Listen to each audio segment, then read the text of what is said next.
Petugas kepolisian dari Polsek Lawang Kidul yang merespon video viral saat warga ikuti vaksinasi COVID di Puskesmas Tanjung Enim langsung mendatangi lokasi, lalu mengatur warga yang ikuti vaksinasi. Kapolsek Lawang Kidul AKP Marwan menjelaskan, antusias warga menjadi peserta vaksin gratis sangatlah besar, hingga warga rela datang ke Puskesmas Tanjung Enim mulai dari subuh. Mereka pun banyak takut tidak kebagian vaksin, sehingga tidak sabar menunggu di tempat yang telah disediakan, lalu berinisiatif mengambil kursi plastik yang ada di lokasi vaksinasi. Antri vaksin tadi pagi? Belum melaksanakan vaksinasi ini, kita koordinasi dengan Pak Camat maupun Polres Masih untuk yang akan divaksinasi kita sudah siapkan porsi yang ada.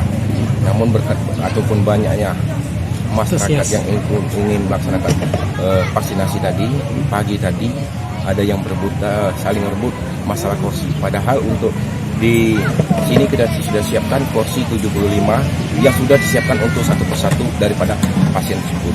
Namun pagi tadi untuk pengunjung cukup ramai, cukup banyak.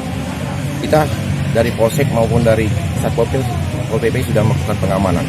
Setiap hari sudah kita lakukan pengamanan. Namun pagi tadi jam 5 tadi adanya masyarakat datang berduyun-duyun sehingga mereka berebut kursi tersebut, sehingga ibu tadi dan yang saling rebut kursi itu adalah mayoritas ibu. Dari kegiatan tadi tidak ada korban satupun, hanya ada salah satu ibu karena mungkin agak sedikit terjepit karena banyaknya yang merebutan kursi untuk tempat duduk tadi.